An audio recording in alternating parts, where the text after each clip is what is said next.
തീർച്ചയായിട്ടും ചിന്തിക്കുന്നുണ്ട്. Living together തീർച്ചയായിട്ടും സഭ അംഗീകരിക്കാത്തൊരു കാര്യമാണ്. അപ്പം അച്ഛാ, ഈ വിവാഹം ഒരു കുട്ടി ഉണ്ടാവണം എന്നുള്ളൊരു ലക്ഷ്യത്തിന് വേണ്ടി മാത്രമുള്ളതാണ്. ഏതവസ്ഥയിലായാലും ഞാൻ ഇയാളെ സ്നേഹിച്ച് മുന്നോട്ട് പോകാമെന്ന് പറഞ്ഞുകൊണ്ട് ദൈവത്തിൻ്റെ സന്നിധിയിൽ വന്ന് ഒരു എഗ്രിമെൻ്റ് പറയുക. മിശ്രവിവാഹം ശരിയാണോ തെറ്റാണോ? ഇപ്പോൾ വിശ്വാസമില്ലാത്ത പാരൻസും മൂല്യങ്ങൾ കൊടുക്കാനായിട്ടുള്ള സാധ്യത ഉണ്ട്. ഇപ്പോൾ ഞാനൊരു വിവാഹമോചനം നടത്തുമ്പോൾ ആ ഒരു വിവാഹബന്ധം വേർപിരിയാനായിട്ടുള്ള ഒരു സാധ്യത മാത്രമാണ് സഭ അവിടെ തരുന്നത്. ഇങ്ങനെ ഒരു വീഡിയോ കണ്ടപ്പോൾ എൻ്റെ ഫ്രണ്ട്സ് തന്നെ ചോദിച്ചു, ഈ സഭ ഇതൊക്കെ അനുവദിച്ചല്ലേ? ശത്രുക്കളെ പോലും സ്നേഹിക്കണം, മറ്റുള്ളവരോട് ക്ഷമിക്കണം, മറ്റുള്ളവരെ ഉൾക്കൊള്ളണം എന്നൊക്കെ പറയുന്ന ആഴമായ മൂല്യങ്ങൾ കത്തോലിക്ക വിശ്വാസത്തിലുണ്ട്.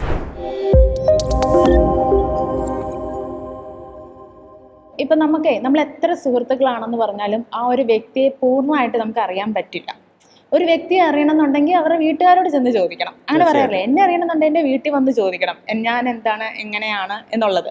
അപ്പം ആ ഒരു തീരുമാനം നമ്മളൊരു റിലേഷൻഷിപ്പിൻ്റെ കാര്യത്തിലും നമുക്ക് തോന്നാൻ സാധ്യതയുണ്ട്. എന്നാണേലും ഞാൻ തിരഞ്ഞെടുക്കാൻ പോകുന്ന വ്യക്തി, മരണം വരെ ജീവിക്കേണ്ട വ്യക്തി, അതും ജീവിതത്തിലെ പ്രധാന തീരുമാനം. അപ്പോൾ ആ തീരുമാനം എടുക്കുമ്പോൾ ഏറ്റവും പക്വമായിട്ടൊരു തീരുമാനിക്കണം. അപ്പോൾ ആ വ്യക്തി എങ്ങനെയാണെന്ന് പൂർണ്ണ രൂപത്തിൽ അറിയുകയും ചെയ്യണം. അപ്പം ഇങ്ങനെ സംസാരിച്ചത് കൊണ്ട് മാത്രം പോരാ, വ്യക്തിയുടെ കൂടെ അത് വിവാഹത്തിന് മുമ്പ് കൂടെ ജീവിക്കുമ്പം, വീട്ടിൽ അവർ ഒരുമിച്ച് ജീവിക്കുമ്പം എനിക്ക് ആ വ്യക്തിയെ കൂടുതൽ അറിയാൻ പറ്റും. അപ്പം വിവാഹത്തിന് മുമ്പുള്ള ജീവിതം, ഏറ്റവും ഇതായിട്ട് പറയുകയാണെങ്കിൽ ലിവിങ് ടുഗെദർ റിലേഷൻഷിപ്പ്, അപ്പം അതിനെ എങ്ങനെയാണ് സഭ കാണുന്നത്? അത് മാത്രമല്ല, ഇത് നമ്മുടെ ഇപ്പം നാട്ടിലധികം ആയി വന്നിട്ടില്ല, ആയി വരാൻ സാധ്യതകളുണ്ട്.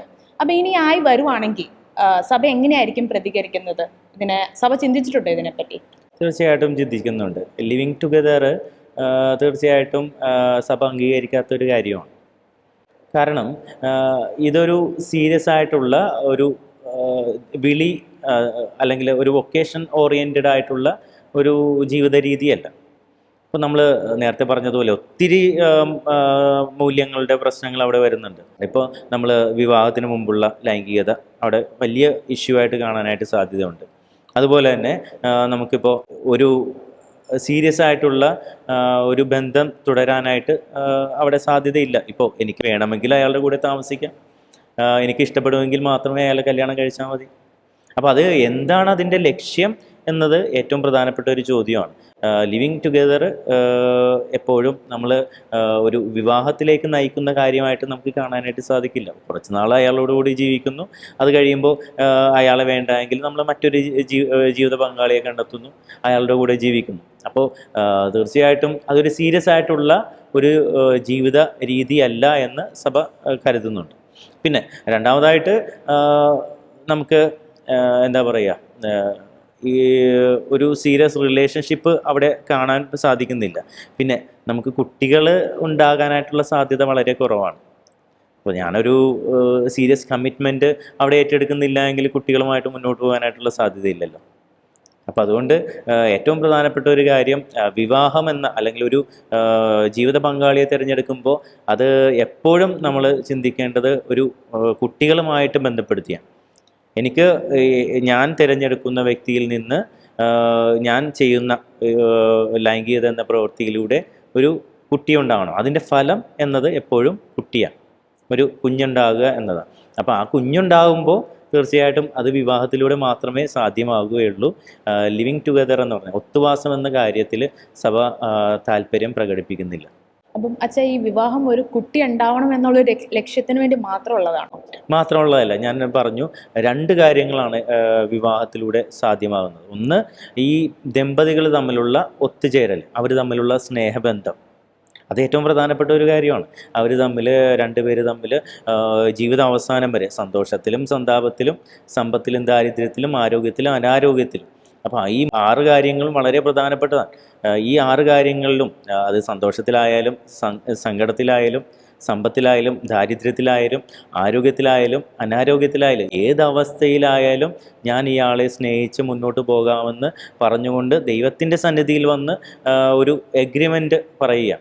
അപ്പോൾ ഈ രണ്ടുപേര് വന്ന് ദൈവസന്നിധിയിൽ വന്ന് എഗ്രിമെൻ്റ് ചെയ്യുമ്പോൾ അതൊരു സാക്രമെൻ്റായിട്ട് മാറും.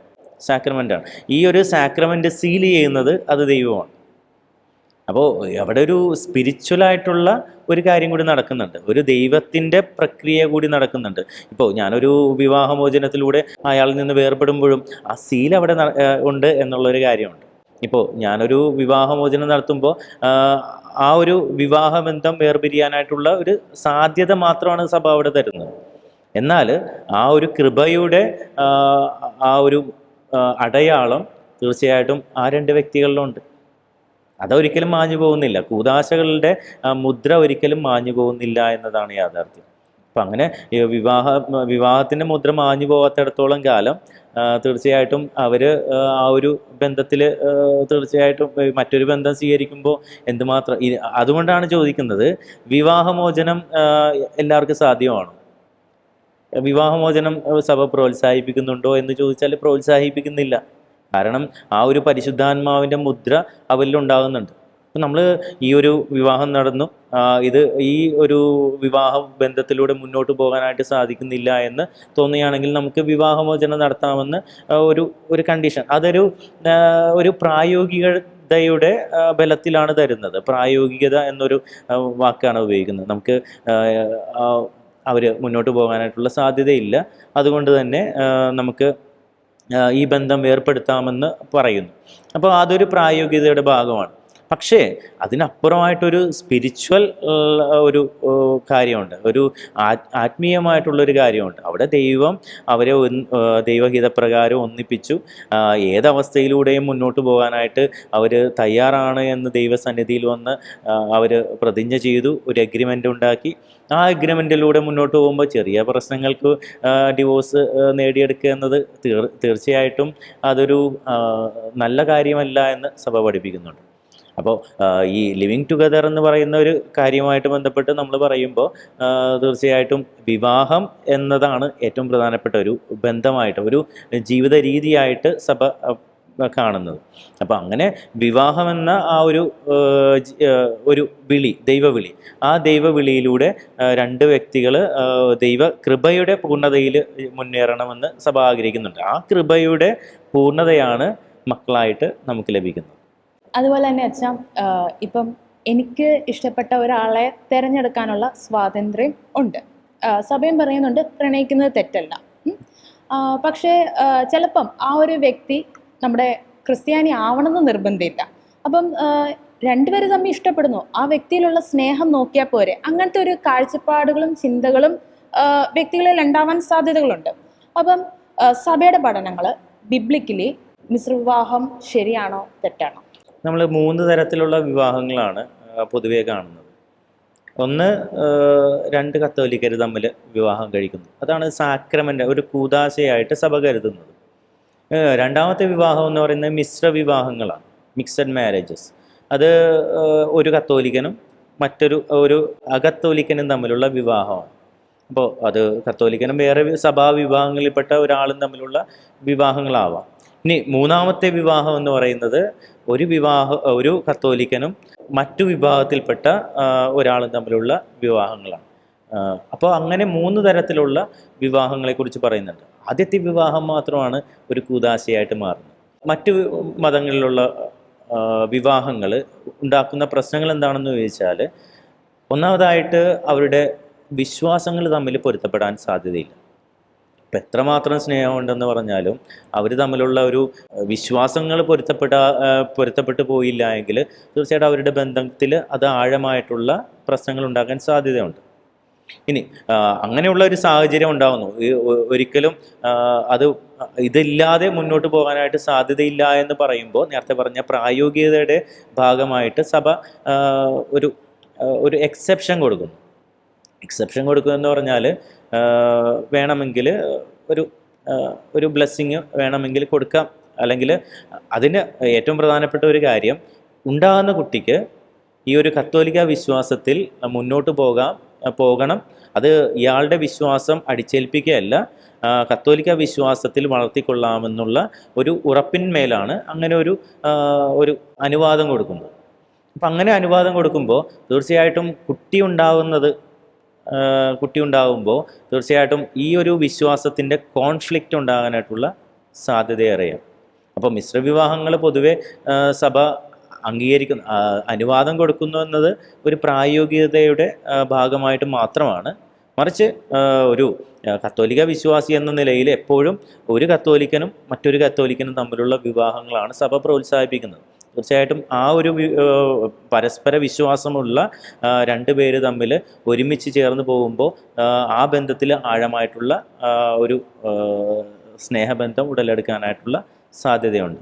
ഇനിയിപ്പോൾ നമ്മൾ ചോദിക്കും, രണ്ട് കത്തോലിക്ക വിശ്വാസികൾ തമ്മിൽ വിവാഹം കഴിച്ച് അവർ തമ്മിലും ഡിവോഴ്സ് ഒത്തിരി വരുന്നുണ്ടല്ലോ എന്ന്. തീർച്ചയായിട്ടും ഉണ്ടാകാൻ സാധ്യതയുണ്ട്. പൊരുത്തക്കേടുകൾ എപ്പോഴും സാധ്യതയുണ്ട്. നമ്മൾ പൊരുത്തക്കേടുകളെക്കുറിച്ചല്ല, അത് ഉണ്ടാകാൻ സാധ്യതയുള്ള വലിയൊരു ആഴമായ സ്നേഹത്തെക്കുറിച്ചാണ് ഈ രണ്ട് കത്തോലിക്ക വിശ്വാസികൾ തമ്മിലുള്ള വിവാഹത്തിലൂടെ ഉദ്ദേശിക്കുന്നത്. അവിടെ ദൈവത്തിൻ്റെ ഒരു സാന്നിധ്യം തീർച്ചയായിട്ടും ഉണ്ട്. ഒരു കൗതാശികമായ മാനം അവിടെ വരുന്നുണ്ട്. രണ്ടുപേര് തമ്മിൽ ദൈവസന്നിധിയിൽ വന്ന് ഞങ്ങൾ ഒരുമിച്ച് ജീവിക്കാമെന്ന്, ജീവിതാവസാനം വരെ ഒന്നിച്ച് ജീവിക്കാമെന്ന് പറഞ്ഞുകൊണ്ട് ഒരു ഉടമ്പടി എടുക്കുകയും ആ ഉടമ്പടിക്കനുസരിച്ച് മുന്നോട്ട് പോവുകയും ചെയ്യുമ്പോൾ തീർച്ചയായിട്ടും അതിലൊരു ദൈവിക കൃപ കൂടിയുണ്ട്. അച്ഛൻ പറഞ്ഞു വേറൊരു മതത്തിൽ നമുക്ക് കെട്ടാം, അതൊരു പ്രായോഗിക തലത്തിൽ കെട്ടാന്ന് പറയുന്നുണ്ട്.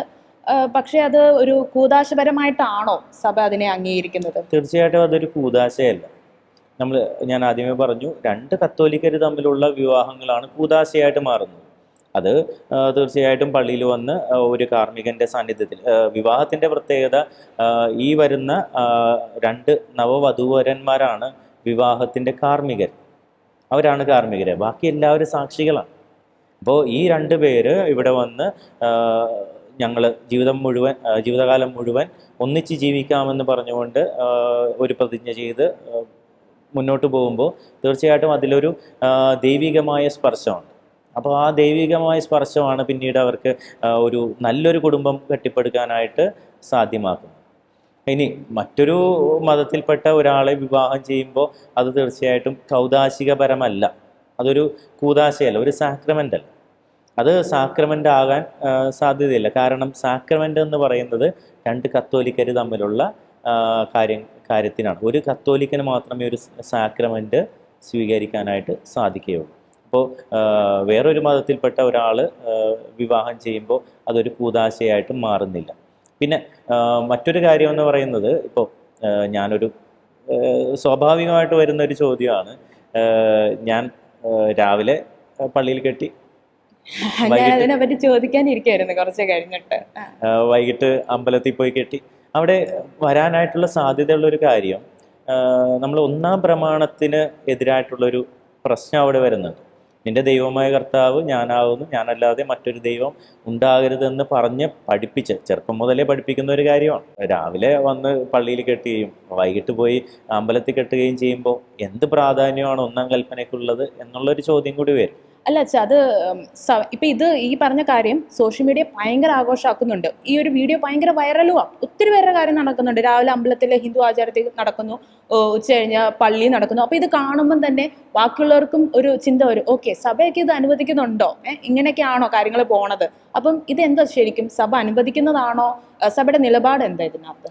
തീർച്ചയായിട്ടും നമ്മൾ ഇപ്പോൾ ഒരു പ്രായോഗികത തലത്തിൽ ഞാൻ പറയുന്നത്, ഒരു പ്രായോഗികത എന്ന് പറയുമ്പോൾ നമുക്ക് അവിടെ വേറൊരു മാർഗ്ഗമില്ലാതെ വരുമ്പോഴാണ് ഇങ്ങനെ ഒരു ചില അനുവാദങ്ങൾ കൊടുക്കാനായിട്ട് സഭ നിർബന്ധിതമാകുന്നത്. ഇപ്പോൾ ഒരാൾ മറ്റൊരു മതത്തിൽപ്പെട്ട ഒരാളെ വിവാഹം ചെയ്തു രജിസ്റ്റർ മാരേജ് ചെയ്ത് കഴിയുമ്പോൾ വേറൊരു മാർഗ്ഗമില്ല. അപ്പം അങ്ങനെയുള്ള മാർഗ്ഗമില്ലാതെ വരുമ്പോൾ ഒരു ആശീർവാദം കൊടുക്കാനായിട്ട് സഭ അനുവാദം കൊടുക്കുന്നുണ്ട്. പക്ഷേ അതൊരു സ്കാൻഡൽ ആകുമെന്നുള്ള ഉറപ്പ് തീർച്ചയായിട്ടും ഉണ്ട്. എന്ന് വെച്ച് കഴിഞ്ഞാൽ ഈ രാവിലെ ഹൈന്ദവ ആചാരത്തിൽ നടക്കുന്ന ഈ അമ്പലത്തിലെ പ്രക്രിയകളൊന്നും സഭ അനുവദിച്ചേക്കുന്നതല്ല, അവരവരുടെ പേഴ്സണൽ ചോയ്സ് ചെയ്യുന്നതാണ്. അതെ, തീർച്ചയായും. ചിലപ്പോൾ പക്ഷേ ഈ സോഷ്യൽ മീഡിയ കൂടെ പോകുമ്പോൾ ആൾക്കാർക്ക് ഒരു തെറ്റിദ്ധാരണ ഉണ്ടാവാൻ സാധ്യതകളുണ്ട്. ആ ഒരു രീതി ഇപ്പം ഞാൻ തന്നെ ഇങ്ങനെ ഒരു വീഡിയോ കണ്ടപ്പോൾ എൻ്റെ ഫ്രണ്ട്സ് തന്നെ ചോദിച്ചു, ഈ സഭ ഇതൊക്കെ അനുവദിച്ചല്ലേ? അങ്ങനെ ഒരു രീതിയും ചിന്തകളും. നമ്മൾ കഴിഞ്ഞ ഇടക്ക് ഈ നടി അമല പോളിന്റെ കാര്യത്തിൽ വളരെ കാര്യമായിട്ടുള്ള വിവാദം ഉണ്ടായി. കാരണം സഭയ്ക്ക് അത് ചെയ്യാതിരിക്കാനായിട്ട് പറ്റില്ല. കാരണം അയാളുടെ ആത്മീയമായ ഒരു ഉന്നതി എന്നത് സഭയുടെ ഉത്തരവാദിത്വമാണ്. അപ്പോൾ അയാൾക്കൊരു ആശീർവാദം കൊടുക്കാനായിട്ടുള്ള അനുവാദം തീർച്ചയായിട്ടും സഭ നൽകുന്നുണ്ട്. പക്ഷേ അപ്പോഴും മറ്റൊരു മതത്തിൽപ്പെട്ട ഒരാളെ വിവാഹം ചെയ്യണമെന്ന് സഭ ഒരിക്കലും ആവശ്യപ്പെടുന്നില്ല. അത് അയാളുടെ പേഴ്സണൽ ചോയ്സാണ്. അയാൾ പേഴ്സണലായിട്ടുള്ള ഒരു തീരുമാനം എടുത്തു. ആ തീരുമാനത്തിനനുസരിച്ച് സിവിലായിട്ടൊരു രജിസ്റ്ററിൽ ഒപ്പുവെച്ചു. ആ ഒപ്പിൻ്റെ അടിസ്ഥാനത്തിലാണ് പിന്നീട് വന്നിട്ട് പള്ളിയിൽ വന്ന് ആശീർവാദം മേടിക്കുന്നത്. അപ്പോൾ അത് തീർച്ചയായിട്ടും ഒരു വിവാദമാകുമെന്നും മറ്റുള്ളവർക്ക് അത് ഉതപ്പാകുമെന്നുള്ള ബോധ്യമുണ്ട്. എന്നിരുന്നാലും തീർച്ചയായിട്ടും അത് അനുവദിക്കാതെ നിവൃത്തിയില്ലാത്തതുകൊണ്ടാണ്, സാഹചര്യത്തിൻ്റെ സമ്മതം കൊണ്ട് ചെയ്തു പോകുന്നത്. അച്ഛൻ നേരത്തെ ഒരു കാര്യം പറഞ്ഞായിരുന്നല്ലോ, കത്തോലിക്കർ തമ്മിലുള്ള വിവാഹമാണ് സഭ അനുവദിക്കുന്നത്. ഇപ്പം നമ്മുടെ ഇതിനകത്ത് തന്നെ വേറെ കത്തോലിക്കരല്ലാത്ത ഇതുണ്ടല്ലോ, ഓർത്തഡോക്സ് അങ്ങനത്തെയൊക്കെ ഉള്ള, അപ്പോൾ അവരുമായിട്ടുള്ള വിവാഹം നമുക്ക് ഓക്കെയാണോ? തീർച്ചയായിട്ടും ഓക്കെ അല്ല. കാരണം നമ്മൾ അതിനകത്ത് അച്ഛൻ എനിക്കൊരു പോയിന്റ് കൂടെ, യാക്കോബിറ്റ്സ് അങ്ങനെ കുറേ പേരുണ്ടല്ലോ. അപ്പം ഇതെല്ലാം നമുക്ക് അതും കൂടെ ഉൾപ്പെടുത്തി ഒന്ന് പറയണം. നമുക്ക് ചേർന്ന് പോകാവുന്ന ചില വിശ്വാസങ്ങളുണ്ട്. കത്തോലിക്ക സഭയോട് ചേർന്ന് പോകുന്ന ഒരു വിശ്വാസമാണ് ഭാവകക്ഷി എന്ന് പറയുന്ന ഒരു വിഭാഗത്തിൻ്റെ വിശ്വാസം. അത് നമുക്ക് ചേർന്ന് പോകാവുന്ന വിശ്വാസമാണ്. അവരുമായിട്ടുള്ള ബന്ധങ്ങൾ സഭ തീർച്ചയായിട്ടും നിരുത്സാഹപ്പെടുത്തുന്നില്ല. പക്ഷേ മറ്റ് വിഭാഗങ്ങളോട്, സഭാവിഭാഗങ്ങളോടുള്ള ബന്ധങ്ങൾ ഒരു കൂദാശയായിട്ട് സഭ കാണുന്നില്ല. കാരണം അവരുടെ കൂദാശ, അവർക്ക് സോക്കോൾഡ് സാക്രമെൻറ്റ്സ് എന്ന് പറയുന്നത് സഭ അംഗീകരിക്കുന്നതല്ല. അപ്പം അങ്ങനെ അംഗീകരിക്കാത്ത കാര്യങ്ങൾ, നേരത്തെ പറഞ്ഞു, ഒരു ജ്ഞാനസ്നാനത്തിലൂടെ കത്തോലിക്കനായ അല്ലെങ്കിൽ കത്തോലിക്കയായ ഒരാൾക്ക് മാത്രമേ കൂദാശകൾ സ്വീകരിക്കാനായിട്ടുള്ള അനുവാദമുള്ളൂ. അപ്പോൾ ഇങ്ങനെയുള്ള സഭാവിഭാഗങ്ങളുടെ കൂദാശകളെ നമ്മുടെ കത്തോലിക്ക സഭ അംഗീകരിക്കാത്തത് കൊണ്ട് തീർച്ചയായിട്ടും അവരുമായിട്ടുള്ള ഒരു വിവാഹബന്ധം ഒരു കൂദാശയായിട്ട് മാറുന്നില്ല എന്നതാണ് അതിനുള്ള ഉത്തരം. അപ്പം അങ്ങനത്തെ വിവാഹങ്ങൾ നടക്കുമ്പോഴും ഈ ഒരു വേറെ ഇതര മതസ്ഥരുമായിട്ട് നടക്കുന്ന രീതിയിലുള്ള ആ ഒരു ക്രമങ്ങൾ തന്നെയാണോ സഭയിൽ നടത്തുന്നത്? എന്ന് വെച്ച് കഴിഞ്ഞാൽ കാനോൻ പ്രകാരം പോലെയാണോ പോകുന്നത്? തീർച്ചയായിട്ടും വെറുതെ ബ്ലെസ്സിങ് മാത്രമേ നമ്മൾ കൊടുക്കാറുള്ളൂ. ബാക്കി നമുക്ക് ഒരു പള്ളിയിൽ വെച്ച് ഒരു കൂദാശയായിട്ട് നടത്താനായിട്ട് നമുക്ക് സാധ്യമല്ല. അപ്പോൾ നമുക്ക് വിവാഹങ്ങൾ പൊതുവെ നമ്മുടെ സാധാരണ രീതി അനുസരിച്ച് ഒരു പരിശുദ്ധ കുർബാനയുടെ സാന്നിധ്യത്തിലാണ് നടത്തുന്നത്. അങ്ങനെയല്ലാതെ വിവാഹം എന്നൊരു കൂദാശ ഒറ്റയ്ക്ക് വേണമെങ്കിലും നടത്താം. അത് ആ വിവാഹം എന്നത് അതിൽ തന്നെ ഒരു കൂദാശ തന്നെയാണ്. അപ്പോൾ അങ്ങനെ ഒന്നെങ്കിലും ഒറ്റക്കായിട്ടോ അല്ലെങ്കിൽ പരിശുദ്ധ കുർബാനയുടെ സാന്നിധ്യത്തിലോ വേണമെങ്കിൽ നടത്താവുന്നതാണ്. പക്ഷേ ഈ മറ്റു വിഭാഗങ്ങളുമായിട്ടുള്ള വിവാഹങ്ങൾ തീർച്ചയായിട്ടും ഒരു ബ്ലെസ്സിങ്, ഒരു അനുഗ്രഹം എന്നുള്ള രീതിയിൽ മാത്രമേ സഭ കൊടുക്കാറുള്ളൂ. അച്ഛാ, ഈ ഭാവകക്ഷി എന്ന് പറയുന്നത് യാക്കോബിറ്റ്സ് അല്ലേ? അതെ. അതുപോലെ തന്നെ അങ്ങനെ നമുക്ക് നമ്മുടെ കത്തോലിക്കർക്ക് കെട്ടാൻ അനുവദനീയമായിട്ടുള്ള വേറെ കൂട്ടർ യാക്കോബിറ്റ്സ് മാത്രമേ ഉള്ളൂ? അവർ മാത്രമേ ഉള്ളൂ. നമുക്ക് മറ്റു വിഭാഗങ്ങളോട് കാര്യമായിട്ടുള്ള ഡയലോഗുകൾ വന്നിട്ടില്ല. അവരുടെ വിശ്വാസവുമായിട്ട് പൊരുത്തപ്പെട്ടു പോകാനായിട്ട് സാധിക്കുന്നുമില്ല. അപ്പം അതുകൊണ്ട് തന്നെ നമ്മുടെ ഏറെക്കുറെ വിശ്വാസങ്ങൾ പൊരുത്തപ്പെട്ടു പോകുന്നത് ഈ ഭാവകക്ഷിയോട് ആയതുകൊണ്ട് നമുക്ക് അവരുമായിട്ടുള്ള ഈ വിവാഹ ബന്ധങ്ങൾ പ്രശ്നമില്ല. അതുപോലെ തന്നെ ഇപ്പം ഈ വേറെ അക്കത്തോലിക്കർ അവരുമായിട്ട് കല്യാണം കഴിക്കുമ്പം ഇവിടെ ഒരു സഭയിലൊരു നിയമം കാണുമല്ലോ, കാനോൻ നിയമം, ഡിസ്പാരിറ്റി ഓഫ് കൾട്ട് എന്ന് പറഞ്ഞുകൊണ്ട്. അപ്പം അത് ഏതൊക്കെ ഒരു സാഹചര്യത്തിലാണ് അംഗീകരിക്കപ്പെടുന്നത്? ഡിസ്പാരിറ്റി ഓഫ് കൾട്ട് കാനൻ പറയുന്നത് 1086, കാനൻ നിയമം 1086 ഡിസ്പാരിറ്റി ഓഫ് കൾട്ട് പറയുന്നത്. അത് തീർച്ചയായിട്ടും ഒരാൾ മറ്റൊരു മാർഗമില്ലാതെ വരുമ്പോൾ അയാൾ തീർച്ചയായിട്ടും ഏതെങ്കിലും ഒരു ശാരീരിക ബന്ധത്തിൽ ഏർപ്പെട്ടതായിരിക്കാം, അല്ലെങ്കിൽ പുറമേ പോയി സിവിൽ നിയമത്തിൽ വിവാഹം രജിസ്റ്റർ ചെയ്തതായിരിക്കാം. അപ്പം അങ്ങനെയുള്ള സാഹചര്യങ്ങളിലാണ് നമുക്ക് പൊതുവെ ഈ ഒരു സാഹചര്യത്തിൻ്റെ സമ്മർദ്ദം മൂലം സഭ ഈ അനുവാദം കൊടുക്കും. ഒരാളുടെ തീരുമാനമാണ് അവിടെ ഏറ്റവും പ്രധാനപ്പെട്ടത്. എനിക്ക് ഇയാളെ കൂടാതെ മുന്നോട്ട് പോകാനായിട്ട് സാധിക്കില്ല എന്ന് പറയുമ്പോൾ തീർച്ചയായിട്ടും അയാളുടെ തീരുമാനത്തിന് സഭ വില കൽപ്പിക്കുന്നുണ്ട്. അപ്പം അങ്ങനെയുള്ള ആ ഒരു തീരുമാനത്തിലാണ് സഭ ചില വിട്ടുവീഴ്ച എന്ന് പറയാൻ പറ്റില്ല, സാഹചര്യത്തിൻ്റെ സമ്മർദ്ദം എന്ന് മാത്രമേ പറയാൻ പറ്റുള്ളൂ. അപ്പം അങ്ങനെയുള്ള അവസ്ഥയിലാണ് ഡിസ്പാരിറ്റി ഓഫ് കൾട്ട് കൂടുതൽ ഇന്ന് കൂടിക്കൊണ്ടിരിക്കുന്ന ഒരു സാഹചര്യം കൂടിയാണല്ലോ. കാരണം ഒത്തിരി പേര് മതവും വിശ്വാസം ഒന്നും നോക്കാതെ ഒരു എന്താ പറയുക, എനിക്കിഷ്ടപ്പെട്ട ഒരാളെ ഞാൻ വിവാഹം കഴിക്കുന്നു എന്നുള്ള രീതിയിലേക്ക് മുന്നോട്ട് പോകുമ്പോൾ തീർച്ചയായിട്ടും അവിടെ മറ്റൊരു ഓപ്ഷൻ ഇല്ലാതെ മാറും. അങ്ങനെ വരുന്നവരോട് സഭ എന്താ പറയുന്നത് എന്ന് വെച്ച് കഴിഞ്ഞാൽ എന്തെങ്കിലും ഒരു മുന്നോട്ട് എന്തെങ്കിലുമൊക്കെ നമ്മൾ ചെയ്യണം, അല്ലെ ഇന്ന രീതിയിൽ നിങ്ങൾ ജീവിക്കണം, അങ്ങനെ എന്തെങ്കിലുമൊക്കെ പറയണം? തീർച്ചയായിട്ടും നമ്മൾ രണ്ട് കാര്യങ്ങളാണ് ഇതിൽ പറയുന്നത്. ഒന്നാമത് കത്തോലിക്കനായിട്ടുള്ള അല്ലെങ്കിൽ കത്തോലിക്കയായിട്ടുള്ള പാർട്ട്ണറിനെ വിശ്വാസത്തിൽ നിന്ന് വ്യതിചലിപ്പിക്കാനായിട്ട് പാടില്ല എന്നുള്ള ഒരു കാര്യം. അതാണ് ഏറ്റവും പ്രധാനപ്പെട്ട ഒരു കാര്യം. ഇനി രണ്ടാമത്തെ കാര്യം എന്ന് പറയുന്നത്, ഉണ്ടാകുന്ന കുട്ടിക്ക് കത്തോലിക്ക വിശ്വാസം നൽകാനായിട്ടുള്ള തടസ്സങ്ങളൊന്നും ചെയ്യരുത്. ഈ രണ്ട് കാര്യങ്ങളും നമ്മൾ എഴുതി മേടിച്ചതിന് ശേഷമാണ് ഈ ഒരു അനുവാദം കൊടുക്കുന്നത്. അച്ഛാ, ഈ പറഞ്ഞ കാര്യങ്ങളൊക്കെ ഇതെല്ലാ കല്യാണങ്ങളും ഈ കെട്ടിക്കഴിഞ്ഞ് നമ്മളൊരു സാഹചര്യത്തിൽ ചെന്നപ്പെടും. ചിലപ്പോൾ നമ്മുടെ ആ സാഹചര്യങ്ങൾ അനുവദിക്കില്ല നമുക്ക് ഉണ്ടാകുന്ന മക്കളെ അങ്ങനെ ഒരു കത്തോലിക്ക വിശ്വാസത്തിൽ വളർത്താൻ, അല്ലെങ്കിൽ ചിലപ്പോൾ നമ്മുടെ വിശ്വാസം തന്നെ നഷ്ടപ്പെടാനുള്ള സാധ്യതകളുണ്ട്, കാരണം നമ്മുടെ സാഹചര്യങ്ങൾ വശം. അപ്പം അങ്ങനെ വരുമ്പം സഭ അതിനെപ്പറ്റി ചിന്തിക്കുന്നുണ്ടോ? ഓക്കെ, ഇവരിങ്ങനെ കെട്ടിപ്പോകുന്നു, ഇവർ അതുപോലെ തന്നെ ജീവിക്കും, അങ്ങനെയൊക്കെയുള്ള ഒരു ഉറപ്പിലാണോ വിടുന്നത്? നമുക്ക് അങ്ങനെ ഒരു ഉറപ്പ് പറയാനായിട്ട് സാധിക്കില്ല. കാരണം വിശ്വാസം എന്ന് പറയുന്നത് ഒരാളുടെ പേഴ്സണൽ ചോയ്സാണ്. അപ്പോൾ അയാൾക്ക് പേഴ്സണലായിട്ട് ഞാൻ ഇന്ന വിശ്വാസത്തിൽ ജീവിക്കണം, ഇന്ന വിശ്വാസത്തിൽ എൻ്റെ ഉണ്ടാകുന്ന കുട്ടികളെ വളർത്തണമെന്നുള്ളത് അയാളുടെ ഒരു പേഴ്സണൽ ചോയ്സാണ്. ആ ചോയ്സിൽ നമ്മൾ ഇടപെടാനായിട്ട് നമുക്ക് സാധിക്കില്ല. അത് നമ്മുടെ ഭരണഘടന നൽകുന്ന വലിയ മൗലികമായിട്ടുള്ളൊരു അവകാശമാണ് ഇഷ്ടപ്പെട്ട വിശ്വാസം സ്വീകരിക്കുക. അപ്പോൾ അതുവരെ ജീവിച്ച വിശ്വാസത്തിൽ ഈ കുട്ടിയെയും വളർത്തിക്കൊള്ളാമെന്നുള്ള ഒരു ഉറപ്പിന്മേലാണ് നമ്മൾ അയാളെ വിവാഹത്തിലേക്ക് നയിക്കുന്നത്. എന്ന് വെച്ച് കഴിഞ്ഞാൽ ഇവിടെ ജസ്റ്റ് ബ്ലെസ് ചെയ്ത് വിടുന്നു അവർക്കൊരു സന്തോഷത്തിന് വേണ്ടി, അല്ലാതെ ഒരു കൗതാശികപരമായിട്ട് അതൊന്നും പോകുന്നില്ല. കൗതാശികപരമല്ല, ഒരു സാക്രമെന്റ് അല്ല. അവിടെ ഒരു ബ്ലെസ്സിങ് മാത്രമേ നടക്കുന്നുള്ളൂ. തീർച്ചയായിട്ടും അവിടെ അത് തെറ്റിദ്ധരിക്കപ്പെടാനായിട്ടുള്ള സാധ്യതയേറെയാണ്. കാരണം ഇങ്ങനെ പള്ളിയിൽ വെച്ച് ഒരു ബ്ലെസ്സിങ് കിട്ടുമെങ്കിൽ ഞങ്ങൾക്കും അത് ട്രൈ ചെയ്യാം എന്നുള്ളൊരു സ്വാഭാവികമായിട്ടുള്ളൊരു ചോദ്യം ഉയർന്നു വരാനായിട്ടുള്ള സാധ്യതയുണ്ട്. അപ്പോഴും ഓർക്കുക, ഈ കുട്ടികളുടെ കാര്യങ്ങൾ കൂടുതൽ സങ്കീർണമാക്കുന്നുണ്ട്. ഇപ്പോൾ കുട്ടി വളർന്നു വരുന്ന സാഹചര്യത്തിൽ തീർച്ചയായിട്ടും ഏത് വിശ്വാസത്തിൽ വളർത്തും എന്നുള്ളതാണ് ചോദ്യം. അപ്പോൾ ഒരു ക്രിസ്തീയമായ വിശ്വാസത്തിലും ക്രിസ്തീയമായ മൂല്യങ്ങളും കൊടുക്കേണ്ട ഉത്തരവാദിത്വം തീർച്ചയായിട്ടും അവരുടെ മാതാപിതാക്കൾക്ക്. അപ്പോൾ അങ്ങനെ മാതാപിതാക്കൾക്കുള്ള ഉത്തരവാദിത്വം എന്തുമാത്രം അതിൽ വിജയിക്കും എന്ന് ചോദിച്ചാൽ നമുക്കറിഞ്ഞുകൂടാ. അപ്പോൾ നമുക്ക് ഒരു കുട്ടി ഒരു വിശ്വാസത്തിൽ വളർന്നു വരുമ്പോൾ, ഇപ്പോൾ വിശ്വാസമില്ലാത്ത കുട്ടികൾക്കും മൂല്യങ്ങളുണ്ടോ എന്ന് ചോദിച്ചാൽ എന്ത് പറയും? ഉത്തരം എന്ത് പറയും?